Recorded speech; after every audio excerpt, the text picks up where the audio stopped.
जय हिंद दोस्तों, नमस्कार। स्वागत है आप सभी लोगों का एक बार फिर से तैयारी कर लो चैनल में। और दोस्तों, आज की वीडियो में हम लेकर आए हैं यूनिट 1 हिंदी सब्जेक्ट की यूनिट 1, जिसमें हम लोग भाषा से संबंधित महत्वपूर्ण प्रश्नोत्तरी देखेंगे। और दोस्तों, ये NTA UGC net paper 2 Hindi subject की जो प्रश्नोत्तरी की क्लास है वो 18 है। इससे पहले भी हमने बहुत सारी क्लासेस देखी थी, डिटेल्ड में भी देखा था। अगर आपने उन क्लासेस को, उन डिटेल्स की वीडियोस को नहीं देखा है तो आप चैनल के प्लेलिस्ट में जाएं। वहां पे अक्टूबर यूजीसी नेट अक्टूबर 2021 के नाम से प्लेलिस्ट बनी हुई है, वहां जाकर आप उन्हें देख सकते हैं। और अभी तक आपने अगर चैनल को सब्सक्राइब नहीं किया है तो चैनल को सब्सक्राइब कर लें और साथ ही साथ बेल आइकन प्रेस कर लें। तो चलिए दोस्तों, शुरुआत करते हैं आज के अपने 70 महत्वपूर्ण प्रश्नोत्तरों की। तो पहला प्रश्न यहाँ पे हम लोग देखेंगे और सारे प्रश्न भाषा से ही संबंधित होंगे। पहला प्रश्न है कि प्राचीन भारत की प्राचीनतम भाषा कौन सी है? भारत की प्राचीनतम भाषा के बारे में पूछ रहा है। ऑप्शंस दिए हुए हैं इनमें से। तो दोस्तों, हमने पढ़ा था पहले ही क्लास में, जहाँ पे हमने हिंदी भाषा के बारे में देखा था, देवनागरी लिपि के बारे में पढ़ा था। तो उसी यूनिट में हमने ये पढ़ा था। ये यूनिट 1 का क्वेश्चन आंसर है, यूजीसी नेट हिंदी सब्जेक्ट के यूनिट 1 का। तो जो पेपर 2 होता है जिसमें हम लोग विषय चूज करते हैं, तो उसी यूनिट का है, हिंदी सब्जेक्ट का पहली यूनिट का हमने पढ़ रखा है। तो अगर सही उत्तर की बात करें दोस्तों, तो इसमें से सही उत्तर है वैदिक संस्कृत, ऑप्शन सी। भारत की प्राचीनतम भाषा है वैदिक संस्कृत। ऑप्शन दूसरा, प्रश्न दूसरा है, इन संस्थाओं को स्थापना काल के आरोही क्रम में व्यवस्थित कीजिए। संस्थाएं दी हुई है, स्थापना काल के आरोही क्रम में इन्हें व्यवस्थित करना है। ऑप्शंस दिया हुआ है, इनमें से कौन सा उत्तर है जो सही हो सकता है? तो सही उत्तर है ऑप्शन डी, काशी नागरी प्रचारिणी सभा, हिंदी साहित्य सम्मेलन, दक्षिण भारत हिंदी प्रचार सभा, राष्ट्रभाषा प्रचार समिति। कल की जो वीडियो थी हमारी, उसमें ही हमने इन संस्थाओं के बारे में पढ़ा था। अगला प्रश्न है, महाराष्ट्र राष्ट्रभाषा प्रचार सभा की स्थापना कहाँ हुई थी? तो ये भी हमने कल की वीडियो में ही पढ़ा था।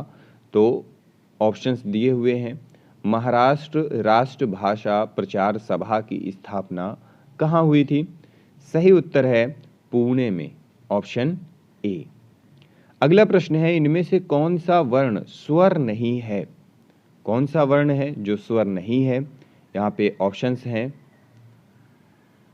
सही उत्तर है अम, ऑप्शन बी, अम। अगला प्रश्न है, हिंदी का संबंध किस भाषा परिवार से है? हिंदी का संबंध किस भाषा परिवार से है? ऑप्शंस दिए हुए हैं। सही उत्तर है यूरोपीय परिवार से, यूरोपीय भाषा परिवार से हिंदी का संबंध है। अगला प्रश्न है, भारत में प्राचीनतम आर्य भाषा का आरंभ कब हुआ?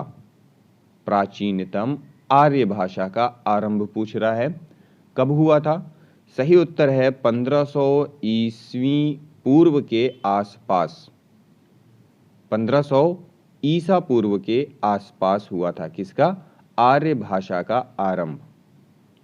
अगला प्रश्न है, आधुनिक भारतीय आर्य भाषाओं का विकास किससे हुआ है? आधुनिक भारतीय आर्य भाषाओं का विकास किससे हुआ है? यहाँ पे ऑप्शंस दिए हुए हैं। यहाँ पे हमें सही उत्तर की अगर बात करते हैं तो सही उत्तर है अपभ्रंश से, ऑप्शन सी। प्रश्न है, संसार का सर्वाधिक प्राचीन ग्रंथ कौन सा है? ऑप्शंस हैं, इनमें से कौन सा सर्वाधिक प्राचीन ग्रंथ है? ऋग्वेद, ऑप्शन सी, ऋग्वेद है प्राचीनतम ग्रंथ।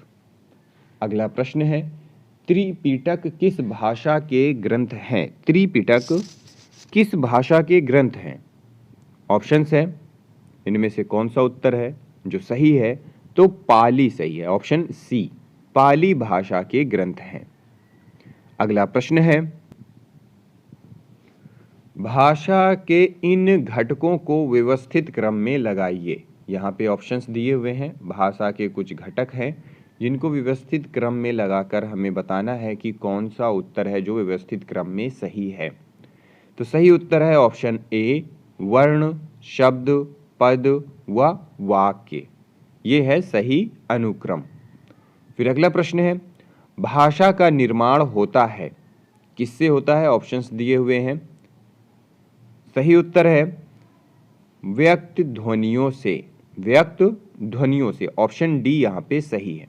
अगला प्रश्न है, सूचियां दी हुई हैं, इनको मिलान करना है। एक सूची में पत्रिका का नाम और दूसरी में उसके संपादक। कल की वीडियो में हमने ये देखा था डिटेल्ड में, तो यहाँ पे दिया हुआ है और इनका मिलान करके यहाँ पे कोट को हमको बताना है कि कौन सा उत्तर है जो कि हमारा यहाँ पे सही होगा। तो सही उत्तर की अगर बात करें तो ऑप्शन ए सही है। तो यहाँ पे सरस्वती का हो जाएगा महावीर प्रसाद द्विवेदी, उतंड मार्तंड का हो जाएगा पंडित जुगल किशोर, ब्राह्मण का हो जाएगा प्रताप नारायण मिश्र और आनंद कादम्बिनी का हो जाएगा बद्री नारायण चौधरी प्रेम घन। अगला प्रश्न है, ऊष्म वर्ण कौन से हैं?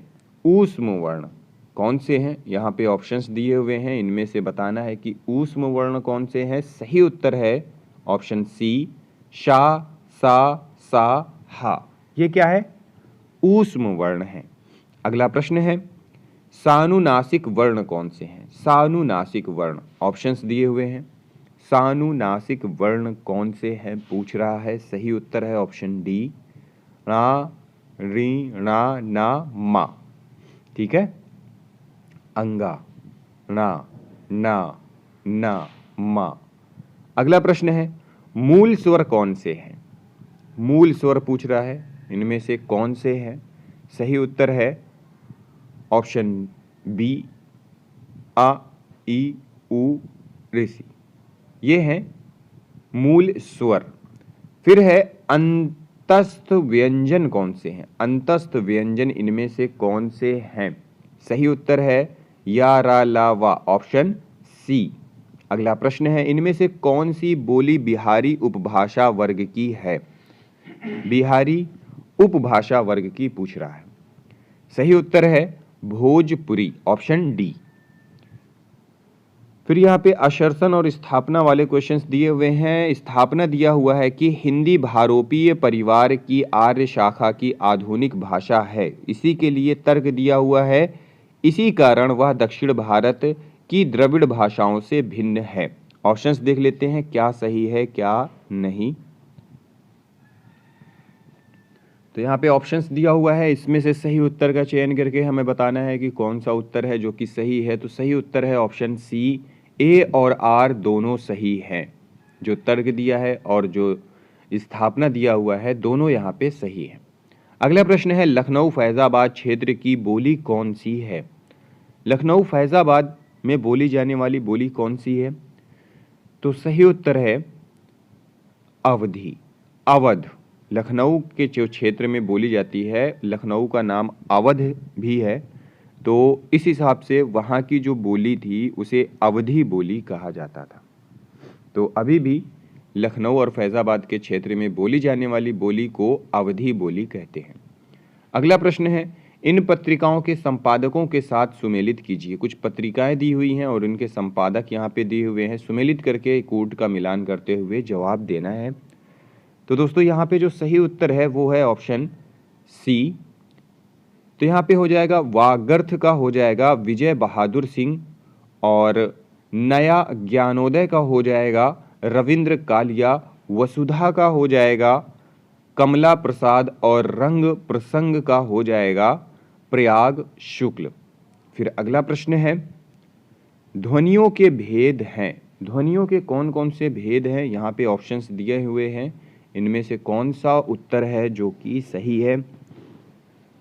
तो ध्वनियों की अगर भेद की बात करते हैं तो सही उत्तर होता है स्वर व व्यंजन, ये ध्वनियों के भेद होते हैं। अगला प्रश्न है, भाषा की सार्थक लघुत्तम इकाई कौन सी है? लघुत्तम इकाई, सार्थक लघुत्तम इकाई पूछ रहा है। सही उत्तर है शब्द, ऑप्शन बी। अगला प्रश्न है, निम्नलिखित में से कौन सी बोली पश्चिमी हिंदी की नहीं है? कौन सी बोली है जो कि पश्चिमी हिंदी की नहीं है? ऑप्शंस दिए हुए हैं, इनमें से पश्चिमी हिंदी की बोली नहीं है, तो वो सही उत्तर है अवधी, जो लखनऊ और फैजाबाद के एरिया में बोली जाती है, अवधी। अगला प्रश्न है, इंदु पत्रिका के संपादक का नाम बताइए। इंदु पत्रिका के संपादक का नाम पूछ रहा है, इनमें से कौन सा है जो कि इंदु पत्रिका का संपादक है? सही उत्तर है जगदीश गुप्त। अगला प्रश्न है, वर्गीय व्यंजन के भेद कितने हैं? वर्गीय व्यंजन के भेद, सही उत्तर है 5 भेद। फिर अगला प्रश्न है, इन सूचियों को सुमेलित कीजिए। यहाँ पे सूचियां दी हुई हैं, इनको सुमेलित करते हुए बताना है कि निम्नलिखित में से कौन सा उत्तर हमारा कूट यहाँ पे सही होगा। तो दोस्तों जो सही उत्तर है वो है ऑप्शन डी। मैथिली का हो जाएगा बिहारी, बुंदेली का हो जाएगा पश्चिमी हिंदी, बघेली का हो जाएगा पूर्वी हिंदी और अंत में है मेवाती, इसका हो जाएगा राजस्थानी। अगला प्रश्न है, बौद्ध धर्म के उपदेशों की भाषा क्या है? ऑप्शंस दिए हुए हैं, इनमें से बौद्ध धर्म के उपदेशों की भाषा पूछ रहा है, क्या होगी? तो सही उत्तर है पाली, ऑप्शन बी। अगला प्रश्न है, ब्राह्मण अपभ्रंश से निकली भाषा कौन सी है? ब्राह्मण अपभ्रंश से निकलने वाली भाषा कौन सी भाषा है? Sindhi, option D. अगला प्रश्न है, खस अपभ्रंश से निकली आधुनिक आर्य भाषा का नाम क्या है? ऑप्शंस दिए हुए हैं, सही उत्तर है पहाड़ी, ऑप्शन ए। अगला प्रश्न है, काशी नागरी प्रचारणी सभा के प्रथम अध्यक्ष का नाम क्या है?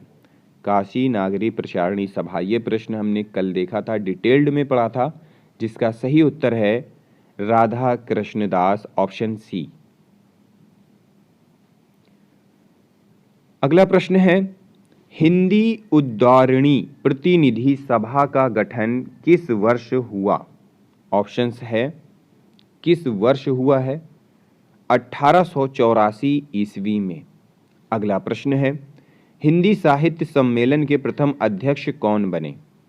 हिंदी साहित्य सम्मेलन के प्रथम अध्यक्ष, कल के वीडियो में हमने ये चीज़ें देखी थी, और सही उत्तर है पंडित मदन मोहन मालवीय, ऑप्शन डी।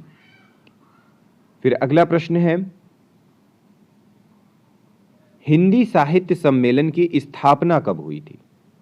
हिंदी साहित्य सम्मेलन की स्थापना कब हुई थी? 1910 ईस्वी में, ऑप्शन ए, 1910 ईस्वी में हुई थी। अगला प्रश्न है, राष्ट्रभाषा प्रचार समिति की स्थापना किस वर्ष हुई? ये प्रश्न भी हमने कल देखा था। राष्ट्रभाषा प्रचार समिति कब हुई थी? 1936 ईस्वी में, ऑप्शन बी। अगला प्रश्न है, दक्षिण भारत हिंदी प्रचार समिति की स्थापना कब हुई थी? यहाँ पे ऑप्शंस दिया हुआ है, सही उत्तर है 1918 ईस्वी में, ऑप्शन सी। अगला प्रश्न है, हिंदी को राजभाषा कब घोषित किया गया था?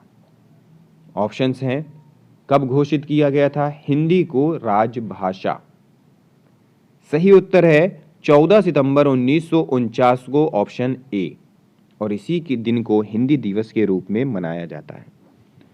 अगला प्रश्न है, प्रथम राजभाषा आयोग के अध्यक्ष कौन थे?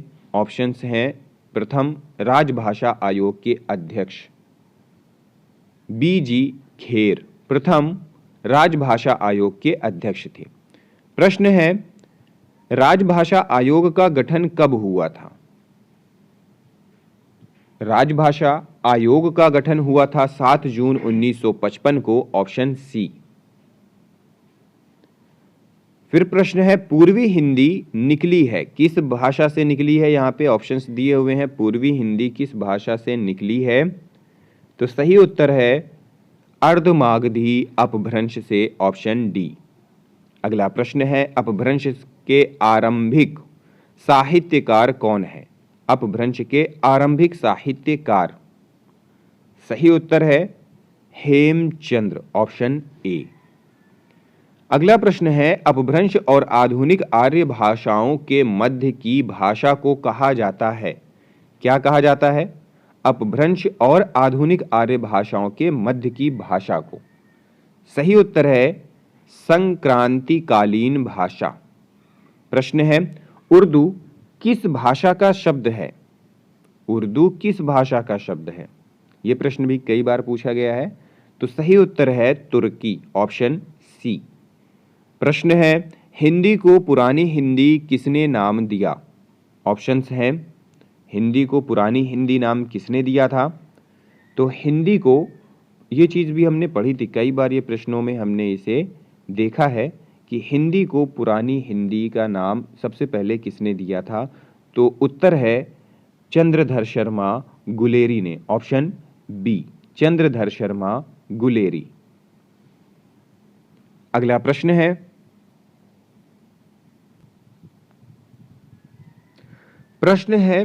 महाराष्ट्र राष्ट्रभाषा प्रचार सभा की स्थापना कब हुई थी? ऑप्शंस दिया हुआ है। महाराष्ट्र राष्ट्रभाषा प्रचार सभा, इसकी स्थापना हुई थी 1945 ईस्वी में, ऑप्शन डी। प्रश्न है, महाराष्ट्र राष्ट्रभाषा प्रचार सभा की स्थापना कहाँ हुई थी? ऑप्शंस दिया हुआ है, जिसमें सही उत्तर है पुणे में। इससे पहले भी हमने ये शायद प्रश्न देखा था, पर वो थोड़ा घुमा के था। फिर प्रश्न है, राष्ट्रभाषा प्रचार समिति की पत्रिका का नाम क्या था? पत्रिका का नाम क्या था? राष्ट्रभाषा प्रचार समिति की पत्रिका का नाम पूछ रहा है। तो यहाँ पे सही उत्तर है, यहाँ पे सही उत्तर हो जाएगा हमारा राष्ट्रभाषी, ऑप्शन ए, राष्ट्रभाषी। अगला प्रश्न है, हिंदी प्रचार सभा की स्थापना किसने की थी? हिंदी प्रचार सभा की स्थापना की थी टी हैग्रीवाचारी ने, ऑप्शन सी। अगला प्रश्न है, हिंदुस्तानी प्रचार सभा के संस्थापक अध्यक्ष कौन थी? हिंदुस्तानी प्रचार सभा की संस्थापक अध्यक्षा कौन थी? तो यहाँ पे कोई फीमेल है जिनके बारे में पूछ रहा है, तो ये ऑप्शंस दिए हुए हैं, जिसमें सही उत्तर है एनी बेसेंट, ऑप्शन बी। अगला प्रश्न है, राष्ट्रभाषा प्रचार समिति के प्रथम अध्यक्ष का नाम बताइए। राष्ट्रभाषा प्रचार समिति के प्रथम अध्यक्ष राजेंद्र प्रसाद, ऑप्शन बी। अगला प्रश्न है, भाषा संवर्धिनी सभा के संस्थापक का नाम क्या है? ऑप्शंस दिया हुआ है। सही उत्तर है तोताराम, ऑप्शन सी। अगला प्रश्न है, अखिल भारतीय हिंदी संस्था संघ की स्थापना की गई थी, कहाँ की गई थी? सही उत्तर है भारत सरकार द्वारा की गई थी। भारत सरकार द्वारा अखिल भारतीय हिंदी संस्था संघ की स्थापना की गई थी, किसके द्वारा? भारत सरकार के द्वारा। अगला प्रश्न है, भारतीय साहित्य परिषद के सह संस्थापक थे, सह संस्थापक कौन थे भारतीय साहित्य परिषद के? सही उत्तर है प्रेमचंद, ऑप्शन बी। अगला प्रश्न है, काशी नागरी प्रचारिणी सभा की स्थापना कब की गई थी? काशी नागरी प्रचारिणी सभा की स्थापना कब की गई थी? 1893 में। कब की गई थी? 1893 में। प्रश्न है, काशी नागरी प्रचारिणी सभा के संस्थापक कौन थे? काशी नागरी प्रचारिणी सभा के संस्थापक बाबू श्याम सुंदर दास, ऑप्शन ए थे। अगला प्रश्न है, राजभाषा आयोग की सिफारिश लागू करने के लिए गठित संसदीय समिति के अध्यक्ष कौन थे? सही उत्तर है Govind Vallabh Pant, option A.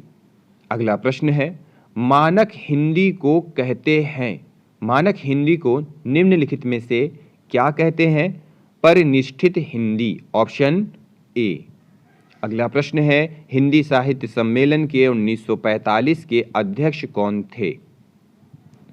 Options दिया हुआ है, जिसमें सही उत्तर है कन्हैयालाल माणकलाल मुंशी, ऑप्शन डी।